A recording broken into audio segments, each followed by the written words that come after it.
Look at somebody and tell them you got more power than you realize.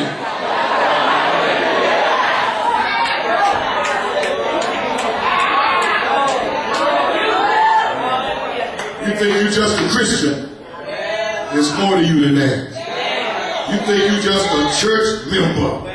It's more to you than that. You think you just saved?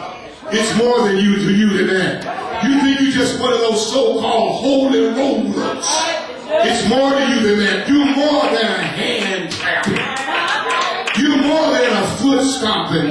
Can y'all hear me? It's more to you than just being talking. You got all of that, but you are an armed weapon that is loaded and dangerous, that demons tremble when they think what will happen to them if you ever find out how bad you are.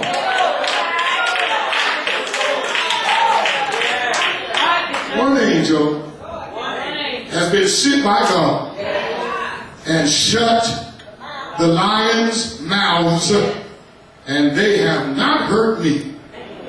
For as much as before God, innocency was found in me, and also before thee, O King, I have done no hurt. Don't you want to live so God will say you're innocent? Well, God did that. And I want you to say it with me one more time. God did that. God was the one who protected them. God did that. God was the one who sent the angel. God did that. God was the one that ordered the angel to send an instant epidemic of lockjaw on this whole pack of lions. And they couldn't even separate their teeth. They used it to have their mouth closed, but your lips can still move. So they could open their lips, but they couldn't move their teeth. Which meant saliva could drip off, and sweat could drip off, and their eyes could roll, and their tail could wag, and they could move their paws. But Daniel was just saying, what's the matter with you? Can't you open your mouth? I can. And Daniel was saying, I will not fear. Yea, though I walk through the valley of the shadow of death, I will fear no evil. But you can't even open your mouth. If you can open your mouth, why don't you shout, I have the victory? Oh, let me finish. Let me try to finish. Let me try to get out of here. God did that. God sent the angel. God informed the angel, shut all of the lion's mouth, and then lock them until my saint is released. Don't you not just shut now, but then they put a lock on them. So as bad and tough and fearless as these carnivorous creatures were, not one of these wild canines or felines, whichever they were, not one of these big cats could do anything but wag their tail. But equally interesting in this well-known true story, what did Daniel do? Daniel was a busy man. He had a lot of places to go. He had a lot of things to do. He had a lot of people to see. Daniel was essentially the prime minister of the entire Persian Empire. He was succeeded only by King Darius himself. So if anybody lived a busy life, it would be Daniel. If anybody had a schedule that was jammed full, I don't still like preaching here. It was Daniel. If anybody was considered the VIP. It was bad. Anybody was not allowed a day off because of matters of importance. It was bad. Anybody's vacation got cut short because the nation had emergency. It was bad. Anybody had a chariot crowd. Anybody had a personal chef.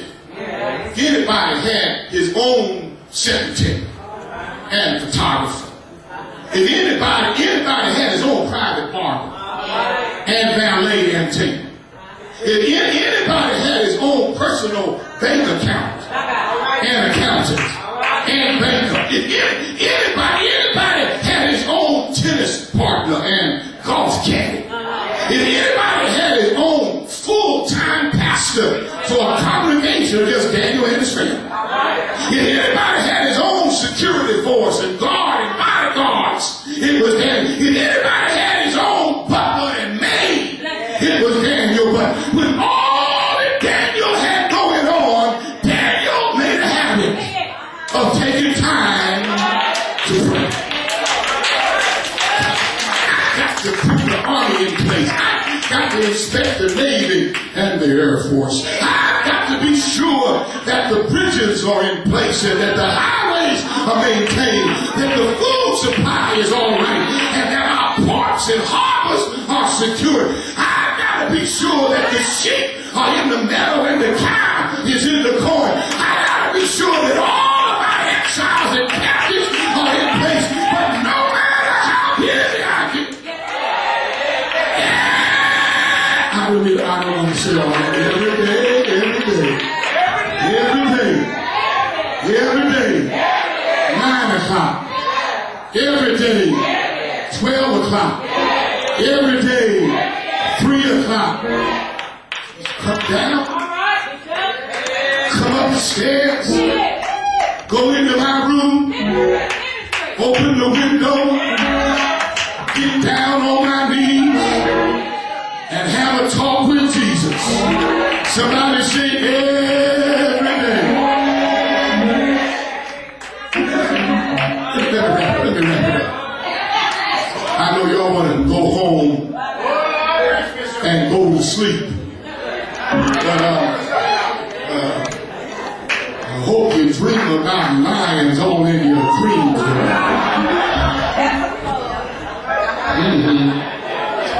And the reason I'm suggesting you may be eligible for a lionized dream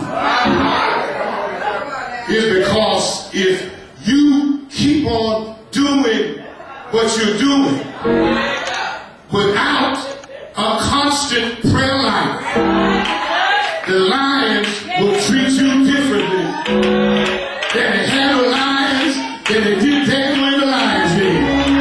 Can somebody say something gotta change? Yes, you say something gotta change. I want you to say something gotta change. Oh yeah. In 1862, I've just been reflecting on this recently. 1862. You had General Stonewall Jackson. Stonewall Jackson was in the Shenandoah Valley with 4,000 troops. And he already had some significant success. And General McClellan was coming from Washington, D.C. with 90,000 troops. So the Union general had 90,000, and the Confederate general had 4,000.